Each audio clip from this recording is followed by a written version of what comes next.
ज्ञानतिमिरान्धस्य ज्ञानाञ्जनशलाकया चक्षुरुन्मीलितं येन तस्मै श्रीगुरुवे नमः। श्रीचैतन्यमनोभीष्टं स्थापितं येन भूतले स्वयं रूपकदा मह्यं ददाति स्वपदान्तिकं। वन्देऽहं श्रीगुरुं श्रीयुतपदकमलं श्रीगुरून् वैष्णवांश्च श्रीरूपं साग्रजातं सहगणरघुनाथान्वितं तं सजीवं साद्वैतं सावधूतं परिजनसहितं कृष्णचैतन्यदेवं श्रीराधाकृष्णपादान् सहगणललिता श्रीविशाखान्वितांश्च। हे कृष्ण करुणा सिन्धो दीनबन्धो जगत्पते गोपेश गोपिकान्त राधाकान्त नमोऽस्तुते। तप्त काञ्चन गौरांगी राधे वृन्दावनेश्वरी वृषभानुसुते देवी प्रणमामि हरिप्रिये। वाञ्छाकल्पतरुभ्यश्च कृपा सिन्धुभ्य एव च पतितानां पावनेभ्यो वैष्णवेभ्यो नमो नमः। अनन्तकोटि वैष्णववृन्द की जय। नमः ओं विष्णुपादाय कृष्णप्रेष्ठाय भूतले श्रीमते जयपताका स्वामिन् इति नामिने। नमो आचार्यपादाय निताय कृपाप्रदायने गौरकथाधामदाय नगरग्रामतारिणे। नमः ओं विष्णुपादाय कृष्णप्रेष्ठाय भूतले श्रीमते भक्तिवेदान्त स्वामिन् इति नामिने।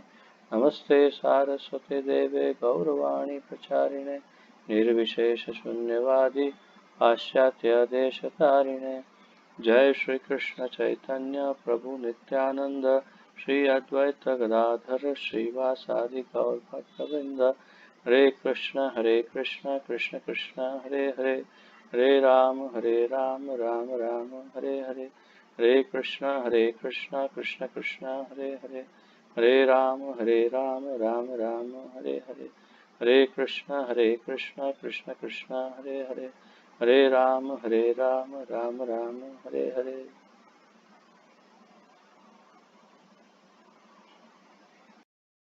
तो आप सबका बहुत बहुत स्वागत है श्री उपदेशामृत में।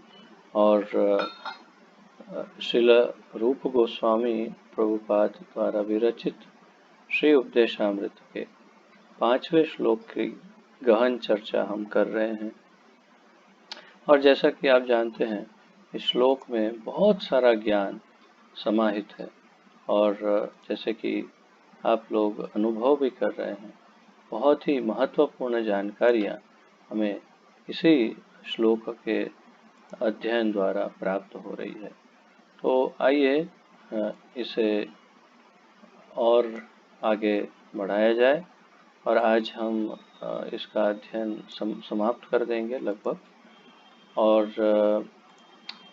पहले जैसे हर बार करते हैं सबसे पहले श्लोक का एक बार उच्चारण करेंगे, उसके पश्चात जहाँ से हमने विराम लिया था वहीं से प्रारंभ करेंगे। तो श्री उपदेशामृत श्लोक संख्या 5। कृष्णेति यस्य गिरितं मनसा ध्रियेत दीक्षास्ति चेत् प्रणतिभिश्च भजन्तमीशम् शुश्रूषया भजन विज्ञमनन्यमन्या निन्दादिशून्य हृदमीप्सित संकल्प्त्या। तो आज अनुवाद नहीं पढ़ते, सीधे जहाँ पर कल विराम लिया था वहीं से प्रारंभ करते हैं क्योंकि अब आप लोग अनुवाद अच्छे से समझ गए। तो जब श्री चैतन्य महाप्रभु से महान भक्त सत्यराज खान ने पूछा कि वैष्णव को किस तरह पहचानना चाहिए, तो महाप्रभु ने उत्तर दिया। तो अब तक जैसा कि आप जानते हैं हमने तीनों अधिकारियों की उत्तम अधिकारी, मध्यम अधिकारी एवं कनिष्ठ अधिकारी की बड़ी विस्तार से चर्चा की है। प्रभुपाद जी ने अलग अलग शास्त्रों से इसके श्लोक भी अंकित किए हैं और बहुत ही विस्तार से हमें समझाने का प्रयास किया कि कौन सा अधिकारी जो है उनके क्या लक्षण होते हैं, हमें कैसे उनको पहचानना चाहिए और उनकी किस प्रकार से सेवा करनी चाहिए या उनसे किस प्रकार का आदान प्रदान करना चाहिए। तो उत्तम अधिकारी के बारे में बहुत ही विलक्षण बातें कर रहे हैं। और अब हम देखते हैं कि महाप्रभु ने अपना क्या मत प्रकट किया। तो जब श्री चैतन्य महाप्रभु एक महान भक्त सत्यराज खान के साथ चर्चा कर रहे थे, विचार विमर्श, तो सत्यराज खान ने पूछा कि वैष्णव को कैसे पहचाने, और ये वास्तव में जितना सरल लगता है उससे कई गुना अधिक ये गुह्य और बहुत ही अटपटा ये प्रश्न है। प्रश्न बहुत सरल है, उत्तर बहुत अटपटा है।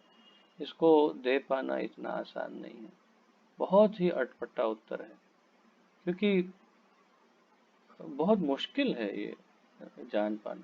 कैसे कह पाएंगे कि ये वैष्णव है, और चलो कह भी दिया ये वैष्णव है तो कौन सी कोटि के वैष्णव हैं, ये कैसे पहचानेंगे। सबसे बड़ी विडंबना वहाँ पर है कि हम किसी को अगर वैष्णव पहचान भी ले उसके चिन्हों से, उसके तिलक, कंठी आदि पहनावे से, तो भी ये कैसे जान सकते हैं कि ये वैष्णव कौन से अधिकारी है, उत्तम, मध्यम या कनिष्ठ।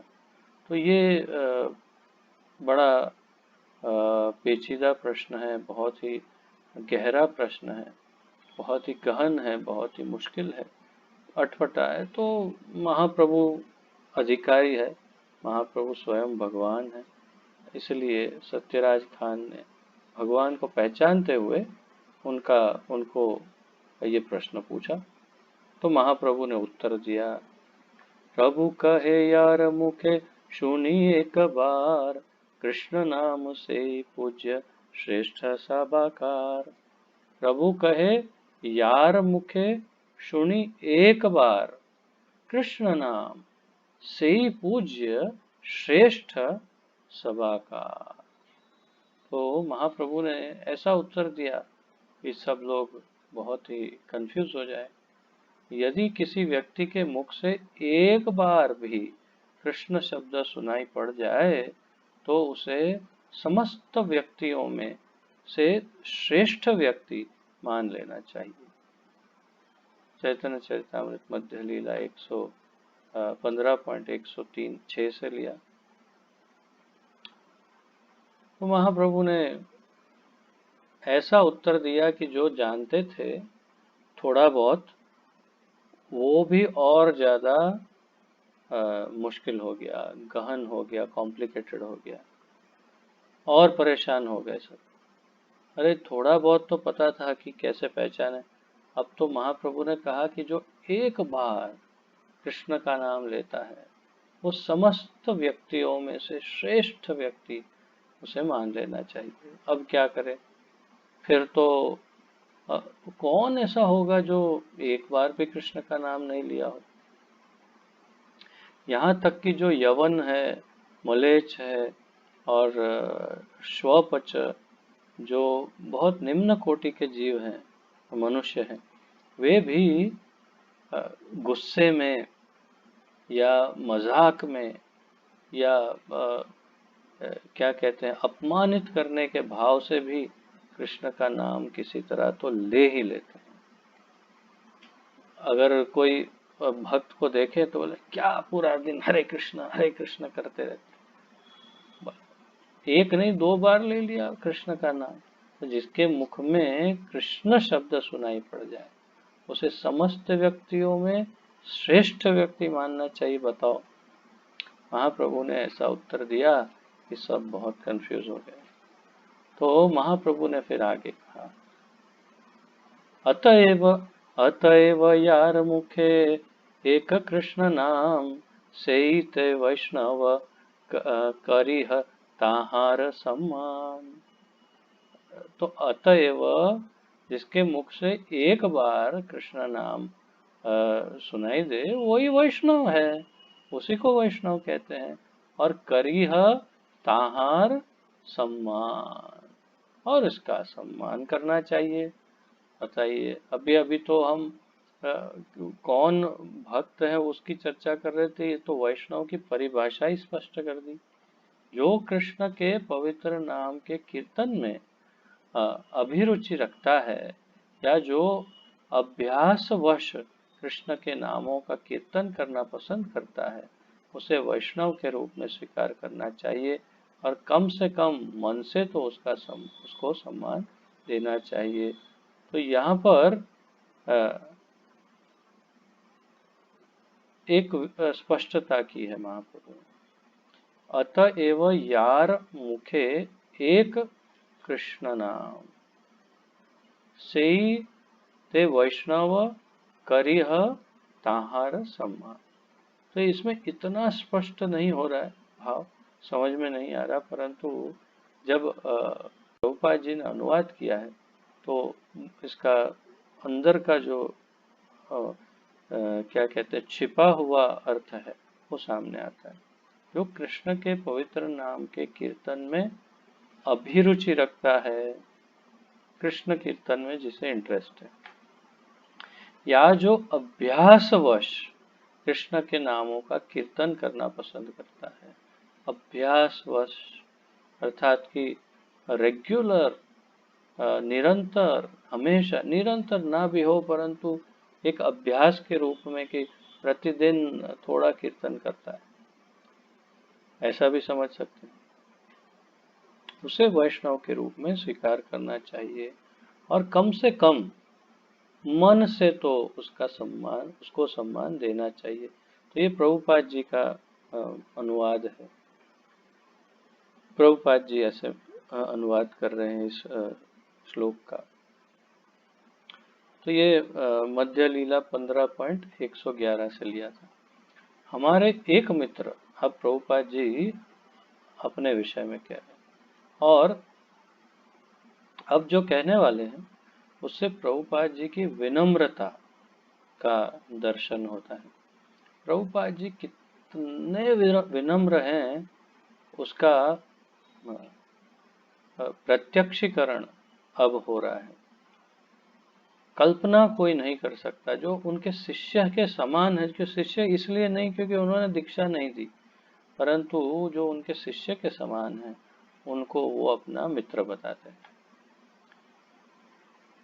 तो प्रभुपाद जी कह रहे हैं, हमारे एक मित्र जो प्रसिद्ध अंग्रेजी संगीतकार हैं, कृष्ण के पवित्र नामों के कीर्तन के प्रति आकृष्ट हो गए हैं। यहाँ तक कि उन्होंने अपने रिकॉर्ड में भी कृष्ण के पवित्र नाम का अनेक बार उल्लेख किया है। तो आप में से जो भक्त उन्हें पहचानते हैं वो तुरंत समझ गए होंगे। ये उस समय पर जैसे हमारे वहाँ पर हमारे जो माधवास रॉक बैंड है, हमारा इस्कॉन का रॉक बैंड, तो उसके अंदर कुछ भक्त मिल करके हमेशा संकीर्तन करते रहते हैं, माधवास रॉक बैंड, और काफ़ी प्रचलित भी है। यूट्यूब में बहुत जगह पर उनका बहुत प्रचलन है, नाम है। तो उस प्रकार ये सारा आइडिया तो हमने पाश्चात्य देश से लिया है। तो उस समय पाश्चात्य जगत में बीटल्स नाम का एक ग्रुप था। जैसे माधवास ये एक बैंड का नाम है, ऐसे बीटल्स वो एक बैंड का नाम था। और वो बीटल्स में जो सबसे प्रमुख थे जॉर्ज हैरिसन, वे प्रभुपाद के अनुयायी बन गए, और वो इतना अधिक प्रख्यात थे, प्रचलित थे, इतने इतने अधिक पूरे अमेरिका में, पूरे विश्व में लोग उनको प्रिय पसंद करते थे कि पूरे विश्व भर में कोने कोने में उनकी रिकॉर्ड बिकती थी उस समय।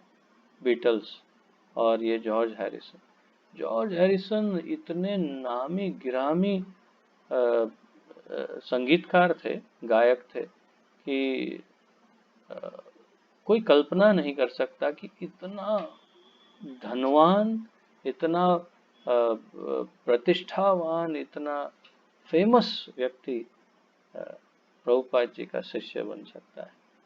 तो वे प्रभुपाद जी के भक्तों के संपर्क में आए। श्याम सुंदर प्रभु उनके शिष्य प्रभुपाद जी के जो आज भी हैं, और फिर धीरे धीरे धीरे धीरे उनको वो प्रभुपाद जी की पुस्तक पढ़े और प्रभुपाद जी से आकर्षित हो गए और प्रभुपाद जी को मिले, और उन्होंने इच्छा व्यक्त की प्रभुपाद जी को कि मैं आपसे दीक्षा प्राप्त करना चाहता हूँ। तो प्रभुपाद जी ने मना कर दिया। प्रभुपाद जी ने कहा कि आप तो दीक्षित जैसे ही हैं, आपको दीक्षा लेने की कोई आवश्यकता ही नहीं है, आप इतने उन्नत हैं। क्योंकि उनके अंदर इतना परिवर्तन आया कि उन्होंने अपने पाश्चात्य जगत के जो गाने हैं उनके बदले कृष्ण के नाम पर एल्बम बनाना शुरू कर दिया और पूरे विश्व में उनकी रिकॉर्ड बेचना शुरू कर दिया। कृष्ण के भजन, कृष्ण के कीर्तन के रिकॉर्ड बना बना करके उन्होंने। तो वही बात यहाँ पर प्रभुपाद जी कर रहे हैं और जॉर्ज हैरिसन को अपना मित्र बता रहे हैं। ये प्रभुपाद जी की अत्यंत विनम्रता है। जो उनके शिष्य हैं, शिष्य ही हैं वास्तव में, उनको वे अपना मित्र बताते हैं। और फिर जॉर्ज हैरिसन ने प्रभुपाद जी को बहुत सहायता भी की। कृष्ण बुक को छापने के लिए धन जो है उसका अनुदान जॉर्ज हैरिसन ने किया था। और लंदन में भक्ति वेदांत मैनर नाम का हमारा मंदिर है, बहुत विशाल मंदिर है, अर्थात परिसर बहुत विशाल है।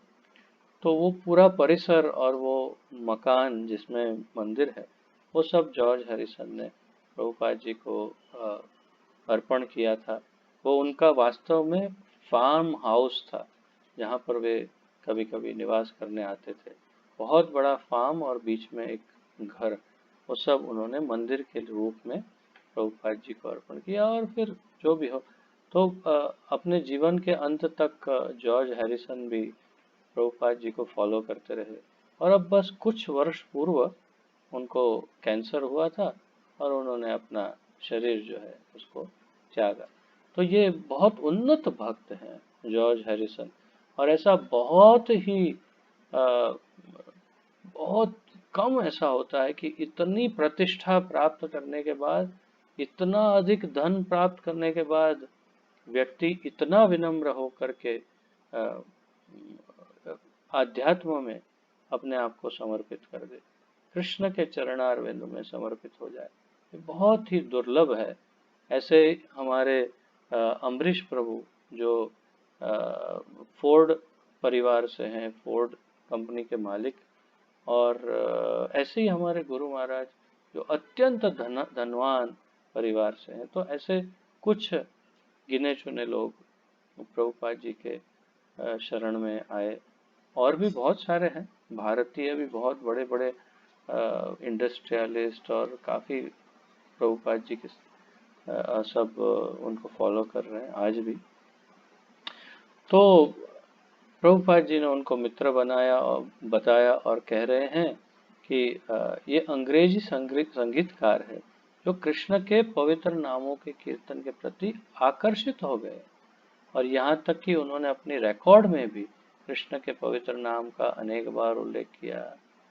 वे अपने घर में कृष्ण के चित्र को नमस्कार करते हैं जॉर्ज हैरिसन, और कृष्ण भावनामृत के प्रचारकों का भी आदर करते हैं। सभी तरह से उनके मन में कृष्ण के नाम तथा कृष्ण की लीलाओं के प्रति उच्च आदर भाव है।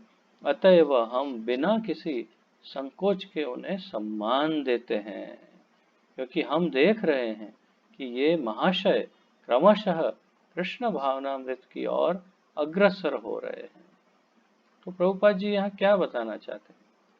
ये बताना चाहते हैं कि हो सकता है बाह्य रूप से ये कनिष्ठ अधिकारी लगे, दीक्षा भी नहीं हुई, परंतु कृष्ण को इतना आदर प्रेम करते हैं और भक्तों का आदर करते हैं और कृष्ण भावना का पालन करते हैं, फॉलो करते हैं, तो ये एक मध्यम अधिकारी के स्तर पर समझे जा सकते हैं। और नहीं तो कम से कम एक ऐसे भक्त जो कनिष्ठ अधिकारी में भी हो परंतु काफी उन्नत हो, तो उनको आदर देना चाहिए। तो प्रभुपाद स्वयं उनको आदर दे रहे हैं, ऐसा कह रहे हैं। तो ये उदाहरण दे रहे हैं प्रभुपाद जी कि हम कैसे व्यक्ति को कब किस तरह से आदर देते हैं और देना चाहिए। तो प्रभुपाद जी कह रहे हैं, अतएव हम बिना किसी संकोच के उन्हें सम्मान देते हैं।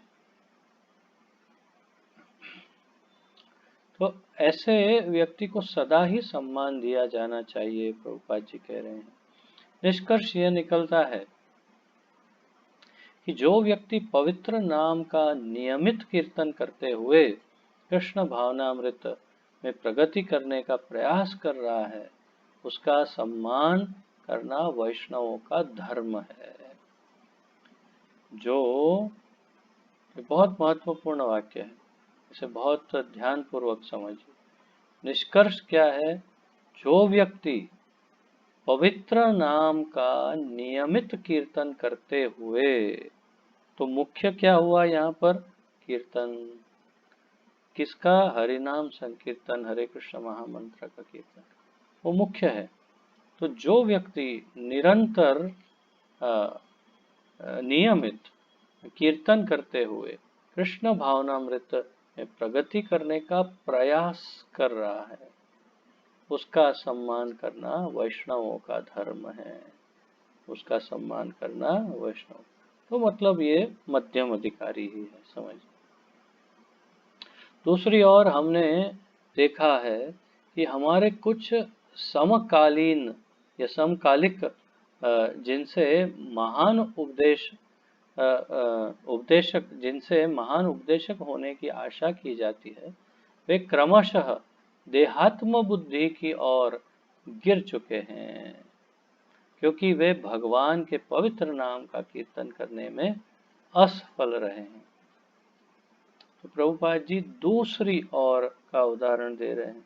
इस और उदाहरण दिया कि एक अमेरिकी, एक ऐसे प्रचलित गायक जो अत्यंत आधुनिक हैं, रॉक, पॉप, ये सब डिस्को, ये सब उस जमाने, तो उस समय के वो स्टार, वो कृष्ण के इतने बड़े भक्त हैं कि उनको मध्यम अधिकारी मानकर उनको सम्मान देते हैं।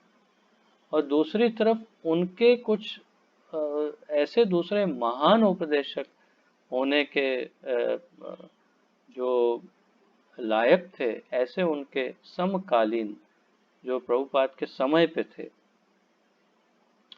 ऐसे बड़े बड़े कोई व्यक्ति जो हैं, जिनसे ऐसी आशा की जाती थी कि वो बहुत बड़े उपदेशक बनेंगे, वो देहात्म बुद्धि के कारण, देह आत्म बुद्धि, मैं ये शरीर हूँ, इस बुद्धि का अर्थात कि धन में या ऐश्वर्य में या स्त्री में या किसी और में, नशा या जो भी, किसी में कहीं ना कहीं फंसे हुए होंगे और गिर चुके हैं, प्रभुपाद जी कह रहे हैं, क्योंकि वे भगवान के पवित्र नाम का कीर्तन करने में असफल रहे।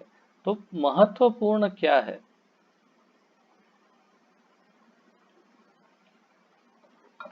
प्रभुपाद जी के अनुसार महत्वपूर्ण कीर्तन है, भगवान का नाम है। और उदाहरण आगे, सनातन गोस्वामी को उपदेश देते समय भगवान श्री चैतन्य महाप्रभु ने भक्ति की 3 कोटियां बताई। तो अब तीनों कोटियों के बारे में और विस्तार से। सनातन गोस्वामी को उपदेश देते समय महाप्रभु उनको कहते हैं, शास्त्र युक्ति नाही जाने दृढ़ श्रद्धावान, मध्यम अधिकारी से महाभाग्यवान। शास्त्र युक्ति ना ही जाने, शास्त्रों का ज्यादा ज्ञान नहीं है, पर दृढ़ श्रद्धावान, पर क्या है, दृढ़ है और श्रद्धावान है। तो मध्यम अधिकारी से ही, उसे मध्यम अधिकारी समझना चाहिए। महाभाग्यवान, बहुत भाग्यवान है वो जीव, जिस व्यक्ति का शास्त्र संबंधी ज्ञान पुष्ट नहीं है, किंतु जिसने हरे कृष्ण महामंत्र के कीर्तन में दृढ़ श्रद्धा उत्पन्न कर ली है, तथा जो अपनी नियत भक्तिमय सेवा के संपादन में दृढ़ है, उसे मध्यम अधिकारी समझना चाहिए। यहाँ फिर से कीर्तन या महामंत्र का, भगवान नाम का महत्व बता रहे हैं। जिसने महामंत्र के कीर्तन में दृढ़ श्रद्धा उत्पन्न कर ली है, एक, और अपनी नियत भक्तिमय सेवा के संपादन में दृढ़ है, तो उनकी जो भक्तिमय सेवाएं हैं वो कभी नहीं छोड़ते, अपनी सेवाओं को हमेशा करते रहते हैं, वैष्णव सेवा, कृष्ण सेवा इत्यादि। और उसे, हाँ, संपादन में दृढ़ है, दृढ़ता से करता है इसे, उसे मध्यम अधिकारी समझना चाहिए। महाप्रभु कह रहे हैं ऐसा व्यक्ति अत्यंत भाग्यशाली होता है, सही महाभाग्यवान, अत्यंत भाग्यशाली है। चैतन्य चरितामृत मध्य लीला 22.67। मध्यम अधिकारी दृढ़ता पूर्वक श्रद्धा रखने वाला व्यक्ति होता है, और वास्तव में वही भक्ति की भावी प्रगति का पात्र होता है। अतएव चैतन्य चरितामृत मध्य लीला 22.64 में कहा गया है। तो अब यहाँ श्रद्धा की चर्चा धीरे से आरंभ कर रहे हैं, और श्रद्धा पर कितना वजन देते हैं वो आप देख सकेंगे आगे के श्लोकों के द्वारा, कि श्रद्धा का कितना महत्व है। तो यहाँ पर भी कह रहे हैं कि मध्यम अधिकारी दृढ़ता पूर्वक मतलब एक बार निश्चय किया तो फिर अटल और श्रद्धा रखने वाला व्यक्ति होता है। तो मध्यम अधिकारी के दो गुण यहाँ पर सामने आ रहे हैं, अगर आप नोट्स में लिख रहे हो तो। एक गुण है वो दृढ़ता पूर्वक क्या करता है, श्रद्धा रखता है,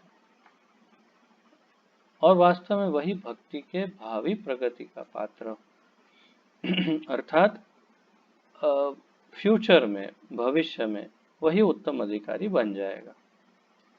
तो चैतन्य चरितामृत में क्या कह रहे हैं, श्रद्धावान जन है भक्ति अधिकारी, उत्तम मध्यम कनिष्ठ श्रद्धानुसारी। श्रद्धावान जन है भक्ति अधिकारी, तो मैंने जैसे कहा अब श्रद्धा शब्द पर पूरा वजन आ गया है। श्रद्धावान जो है वो है भक्ति अधिकारी, श्रद्धावान जन है भक्ति अधिकारी।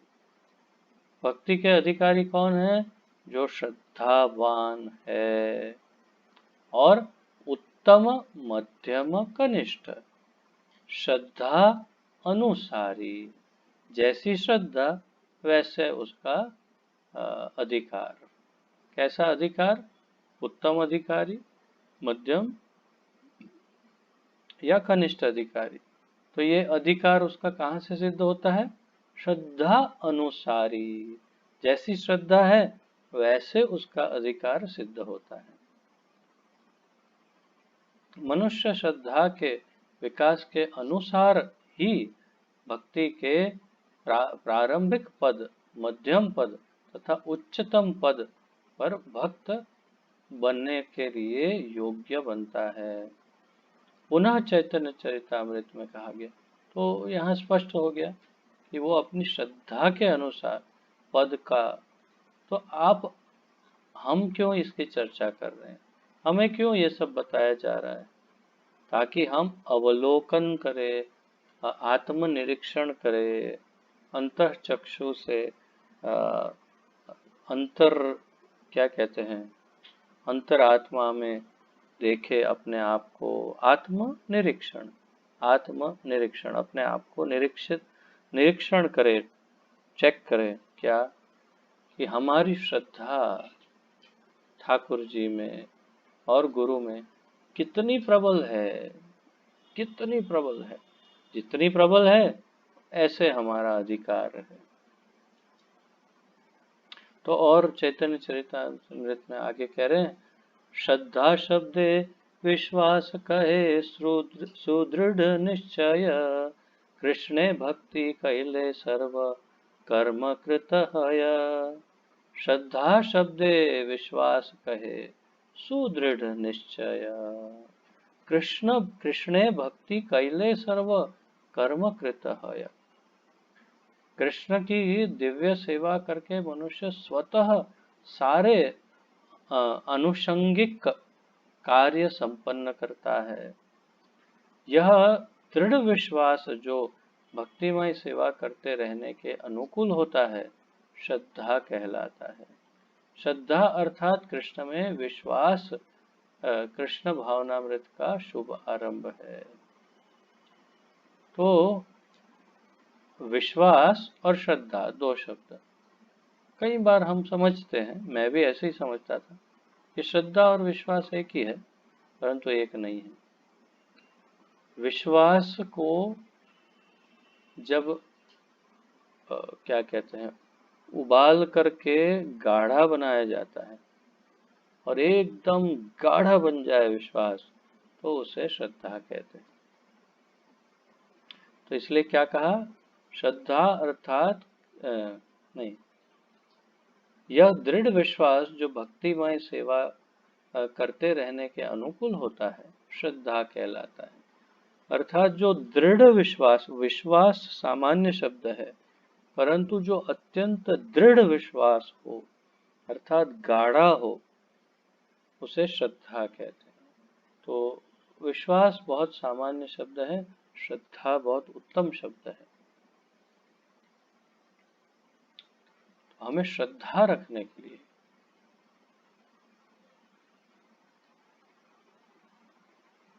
श्रद्धा का अर्थ है प्रबल विश्वास। प्रभुपाद जी कह रहे हैं प्रबल विश्वास।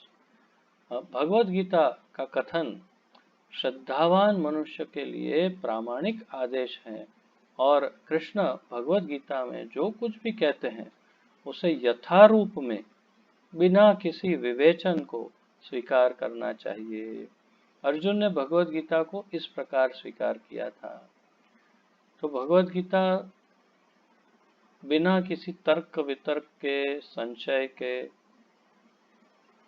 बिना उसको इधर उधर घुमाए सीधा सीधा जो भगवत गीता का ज्ञान स्वीकार कर लेता है, उसे श्रद्धा कहते हैं। भगवत गीता सुनने के बाद अर्जुन ने कृष्ण से कहा, सर्वं एतद् ऋतं मन्ये यन्मां वदसि केशव। सर्वं एतद् ऋतं मन्ये यन्मां वदसि केशव। हे कृष्ण, आपने मुझसे जो कुछ कहा है उसे मैं पूर्णतया सत्य के रूप में स्वीकार करता हूँ, बिना संशय, बिना शर्त के, बिना शंका कुशंका, तर्क वितर्क के मैं उसे स्वीकार करता हूँ। भगवत गीता 10.14। भगवत गीता को समझने की यही सही विधि है और यही श्रद्धा कहलाती है। ऐसा नहीं होना चाहिए कि कोई व्यक्ति भगवत गीता के कुछ अंश को अपने खुद के मन माने ढंग से किए गए अर्थ घटन के अनुसार स्वीकार करे और दूसरे अंश को रद्द कर दे।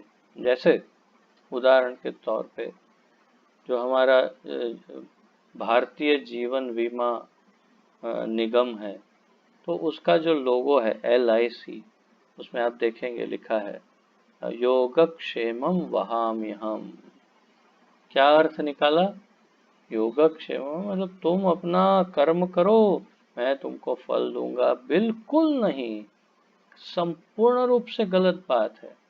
ये अर्थवाद है, अर्थात ये शास्त्रों का गलत उपयोग है, गलत प्रयोग है, उसमें गलत अर्थ निकालने का दोष है इसमें। तो वास्तविकता क्या है? तो भगवान इतना स्पष्ट कहते हैं कि जो मेरे भक्त हैं, जो निरंतर मेरी भक्ति में हैं, उनका योगक्षेम का वहन मैं करता हूँ, और जो सामान्य जीव है उनके लिए मैं सम हूँ, समोहम सर्वभूतेषु। परंतु जो मेरे भक्त है उनका मैं योगक्षेम वहन स्वयं करता हूँ। तो भक्त शब्द कहीं नहीं है उसमें, आगे की लाइन उसमें नहीं है। योगक्षेमम वहाम्यहम् उसका स्लोगन है। तो अपने मन माने ढंग से उसका अर्थघटन किया। तो प्रभुपाद उसी की बात कर रहे हैं। क्या कह रहे हैं? मन माने ढंग से किए गए अर्थघटन के अनुसार स्वीकार करे और दूसरे अंश को रद्द कर दे, तो उसको क्या करना चाहिए? ऐसा नहीं होना चाहिए, ऐसा नहीं होना चाहिए। यह श्रद्धा नहीं है, यह श्रद्धा। जैसे हमारे भारत के पहले राष्ट्रपति, मेरे ख्याल से, हाँ राष्ट्रपति, डॉक्टर राधाकृष्णन लिखते हैं, भगवत गीता लिखी उन्होंने, और 18वें अध्याय का 66वां श्लोक जो बहुत प्रचलित है, सर्वधर्मान परित्यज्य, उसके तात्पर्य में लिखते हैं कि ऐसा नहीं समझना चाहिए कि ये कृष्ण उस शरीर कृष्ण की बात कर रहे हैं। वो उस दिव्य अनजाने जो दिखाई नहीं देते ऐसे कृष्ण की, उनके अंदर जो है वो ऐसे उस की बात है। ऐसा कुछ गोल गोल गोल गोल घुमा दिया उन्होंने। तो प्रभुपाद जी टिप्पणी करते हैं कि वो तो एक पॉलिटिशियन है, एक क्या कहते हैं उसे, राष्ट्रवादी हैं, और आध्यात्मवादी तो नहीं है। जो आध्यात्मवादी नहीं है, जिनको आध्यात्मिक का कोई बैकग्राउंड जिनका नहीं, जिन्होंने कोई साधना तपस्या नहीं की, कोई अध्ययन नहीं किया, कुछ ज्ञान अर्जित नहीं किया, गुरु के पास जो दीक्षा नहीं ग्रहण की, ऐसे व्यक्ति का जिसका कोई बैकग्राउंड ही नहीं है, वो कैसे सही अर्थघटन भगवद गीता जैसे विषय पे कर सकते हैं? तो इन्होंने सब इधर उधर कर दिया और अपना अर्थघटन प्रस्तुत किया, परंतु वो सत्य जरा भी नहीं है। क्योंकि भगवान के शरीर में, उनके नाम में, उनके गुणों में, उनकी लीलाओं में, उनके धाम में और स्वयं कृष्ण में कोई अंतर नहीं है, सब एक समान। तो इसलिए उन्होंने उसका अर्थ का अनर्थ कर दिया। तो इसे श्रद्धा नहीं कहते। श्रद्धा का अर्थ है भगवत गीता के आदेशों को पूर्ण रूप से स्वीकार करना, और विशेष रूप से सर्वधर्मान परित्यज्य मामेकम शरणम व्रज, अर्थात सारे धर्मों का त्याग कर मेरी शरण में आ जाओ, इस अंतिम उपदेश को स्वीकार करना। तो यही सबसे अंतिम और सबसे महत्वपूर्ण उपदेश है कृष्ण का, कि सब धर्मों का त्याग करके मेरी अकेले की शरण में आओ।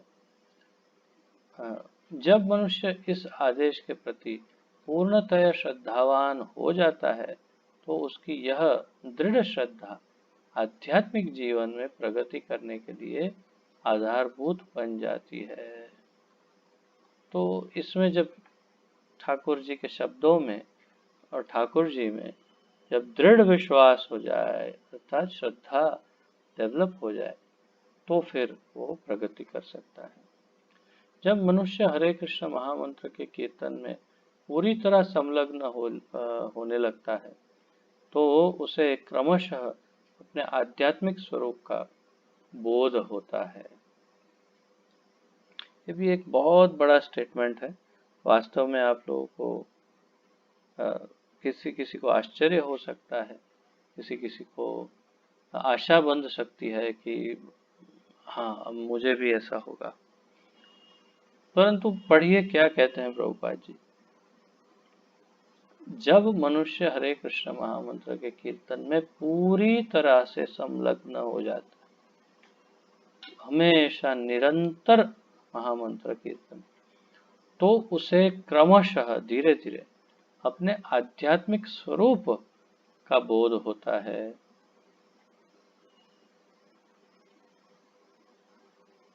इसका क्या अर्थ है? तो जैसे गौर गणोतेश दीपिका इस ग्रंथ में जितने भी कृष्ण लीला में भक्त थे, वो सब चैतन्य लीला में भी आए, और किस रूप में आए उसकी पूरी गणना, लिस्ट उसमें गौर गणोदेश दीपिका ग्रंथ में दिया हुआ है। तो अर्थ क्या हुआ कि जो किस कोई एक रोल में है यहाँ पर, जैसे ललिता सखी कृष्ण लीला, वो यहाँ पर हाँ, नहीं, रामानंद राय विशाखा सखी, वो स्वरूप दामोदर। तो तात्पर्य है कि चलो उनको, और उन्हें भी अपने स्वरूप की पहचान तो होगी ही कि मैं वास्तव में मेरा ये स्वरूप है। तो हम सब भी शायद कभी कोई ना कोई स्वरूप में भगवान की सेवा में लगे हुए हों, और हमारा मूल स्वरूप एक जीव का है, और हम जीव नित्य कृष्ण के दास हैं, वो स्वरूप का बोध। तो ये सारे बोध हमको तब हो सकते हैं, अगर हम भगवान की लीला में हैं, तो हमें अपने स्वरूप का बोध भी तब हो सकता है जब हम शुद्ध चित्त कीर्तन में पूरी तरह से संलग्न हो जाए। तो ये बहुत बड़ी बात है, बहुत बड़ा फॉर्मूला है। जो सतत संकीर्तन करता है शुद्ध, वो धीरे धीरे धीरे अपने स्वरूप को पहचान सकता है। जब तक मनुष्य श्रद्धा पूर्वक हरे कृष्णा मंत्र का कीर्तन नहीं करता, तब तक कृष्ण अपने आप को प्रकट नहीं करते। जब तक मनुष्य श्रद्धा पूर्वक महामंत्र का कीर्तन नहीं करता, हरे कृष्ण महामंत्र का, तब तक कृष्ण अपने आप को प्रकट नहीं करते। सेवोन्मुखे हि जिह्वादौ स्वयमेव स्फुरत्यदः। भक्ति रसामृत सिंधु का 1-2-234वां श्लोक। सेवोन्मुखे हि जिह्वादौ स्वयं एव स्फुरत्यतः। तो ये सब चर्चा हमने भक्ति रसामृत सिंधु में की थी। हम किसी कृत्रिम साधन के पूर्ण पुरुषोत्तम भगवान की अनुभूति प्राप्त नहीं कर सकते कृत्रिम साधन से।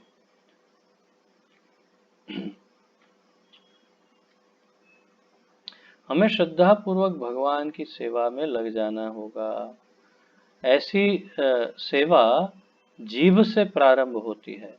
सेवोन्मुखे ही जिह्वादौ। सेव, सेव उन्मुख, सेव उन्मुख, सेवोन्मुखे ही जिह्वादौ, जिह्वा आदि से। तो मुख से सेवा कर रहे हैं और जिह्वा आदि से बोल रहे हैं। तो ऐसी सेवा जीभ से प्रारंभ होती है, जिसका अर्थ है कि हमें सदैव भगवान के पवित्र नामों का कीर्तन करना चाहिए और कृष्ण प्रसाद ग्रहण करना चाहिए। सतत सदैव कृष्ण का कीर्तन करना चाहिए और प्रसाद ग्रहण करना चाहिए। हमें न तो कोई अन्य कीर्तन करना चाहिए, कोई और कीर्तन नहीं करना चाहिए, न प्रसाद के सिवा किसी अन्य वस्तु का स्वीकार करना चाहिए। जब इन विधि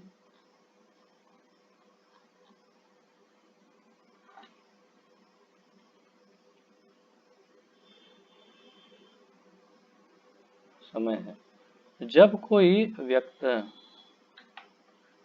व्यक्ति अपने आप को कृष्ण के, नहीं एक लाइन मिस किया मैं, जब इस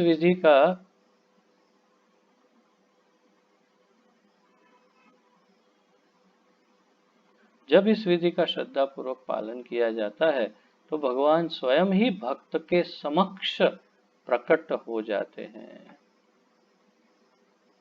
तो ये है हमारा ध्येय होना चाहिए कि हमें भगवान के दर्शन हो तो अच्छा है, नहीं हो तो कम से कम हम उनकी सेवा में तो लगे रहें।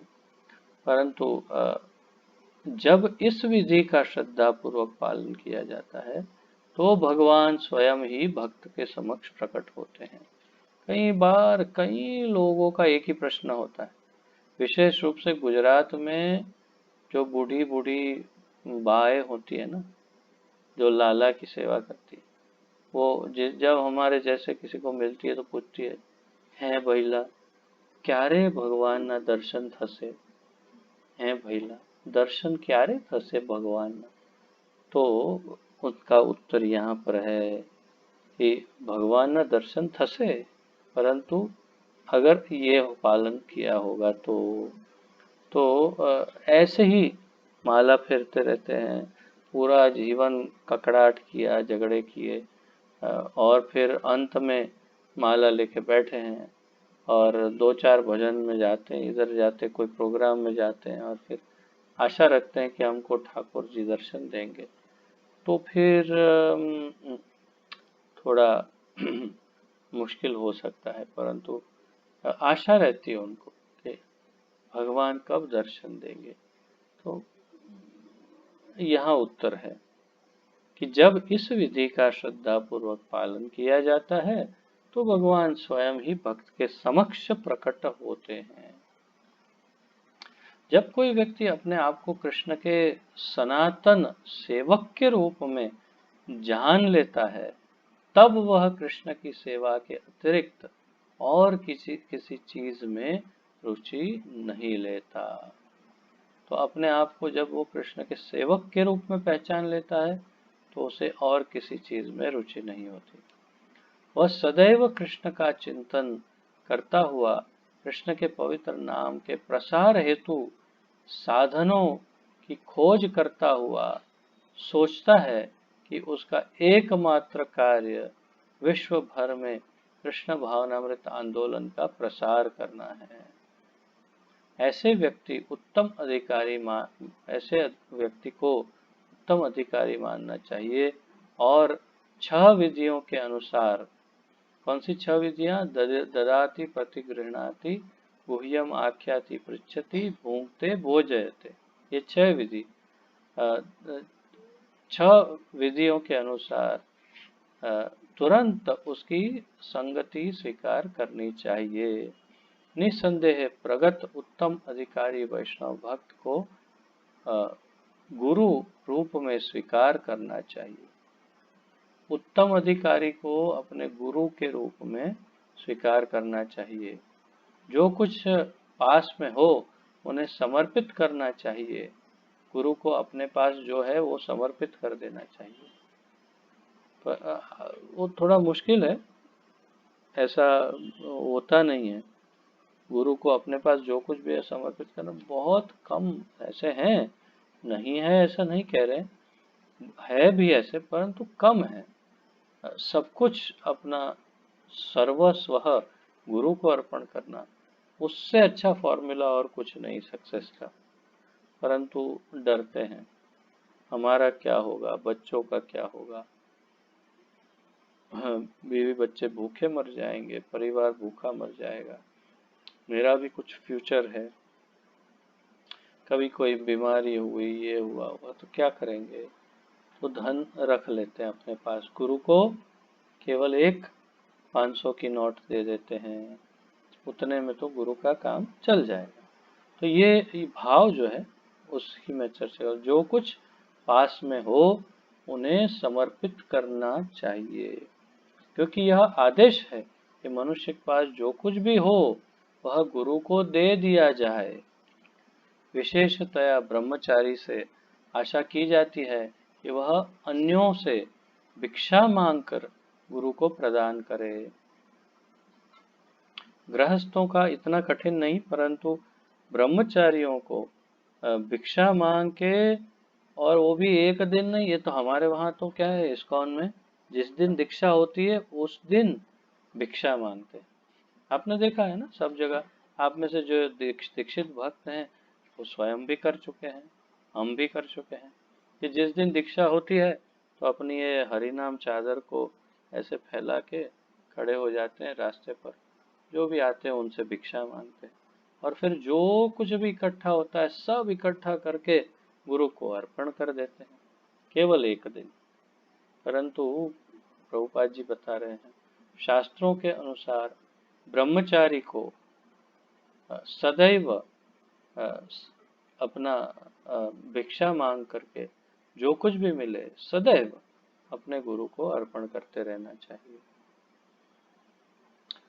तो विशेषतः ब्रह्मचारी से आशा की जाती है कि वह अन्यों से भिक्षा मांगकर गुरु को प्रदान करें, किंतु स्वरूप सिद्ध हुए बिना किसी को महाभागवत अर्थात उन्नत भक्त के आचरण का अनुकरण नहीं करना चाहिए, क्योंकि ऐसे अनुकरण से अंततः पतन होता है।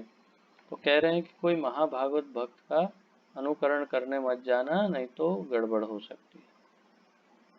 इस श्लोक में श्रील रूप गोस्वामी भक्त को कम से कम इतना बुद्धिमान बनने के लिए उपदेश देते हैं जिससे वह कनिष्ठ, मध्यम तथा उत्तम अधिकारी में अंतर कर सके। इस श्लोक में समरी अर्थात हमने जो कुछ सीखा उसका सारांश, क्या सारांश दे रहे हैं इस श्लोक में।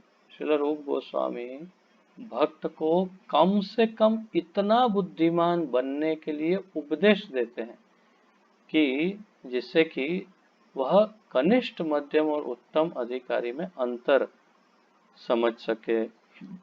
क्षमा कीजिएगा।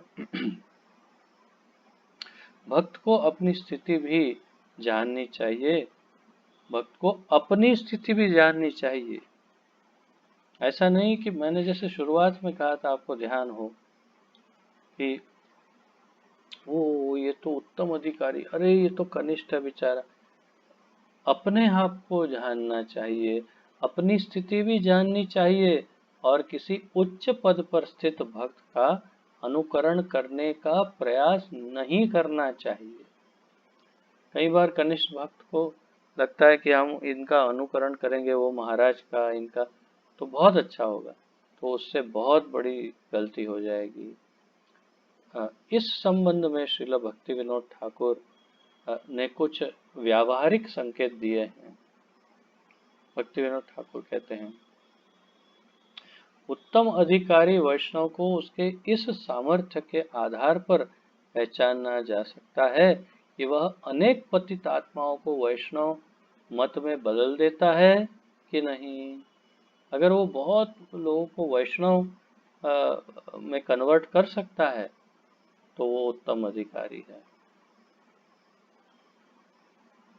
उत्तम अधिकारी वैष्णव को उसके इस सामर्थ्य के आधार पर, हाँ, जब तक कोई उत्तम अधिकारी का पद प्राप्त न कर ले तब तक उसे गुरु नहीं बनाना चाहिए। एक नवदीक्षित वैष्णव या मध्यावस्था पद को प्राप्त वैष्णव भी शिष्य बना सकता है। मध्यावस्था या नवदीक्षित वैष्णव दोनों शिष्य बना सकते हैं, इस्कॉन में नहीं, क्योंकि इस्कॉन का रूल के अनुसार दीक्षा गुरु होते हैं। तो लेकिन ऐसे शिष्य को उसी स्तर का होना चाहिए और यह जान लेना चाहिए कि उसके अपर्याप्त मार्गदर्शन में ऐसे शिष्य जीवन के चरम लक्ष्य की ओर ठीक से प्रगति नहीं कर सकते। अतएव शिष्य को सतर्क रहना चाहिए कि गुरु के रूप में उत्तम अधिकारी को ही स्वीकार करें।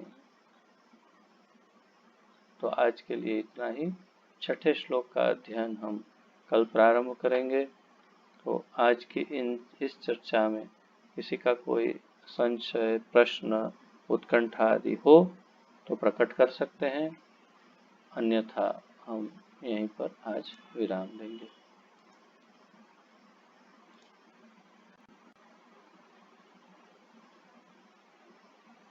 किसी का कोई प्रश्न आदि है?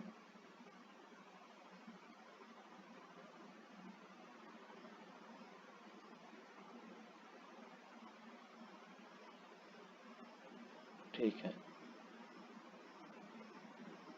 तो आप सबका बहुत बहुत धन्यवाद। श्री उपदेशामृत की जय।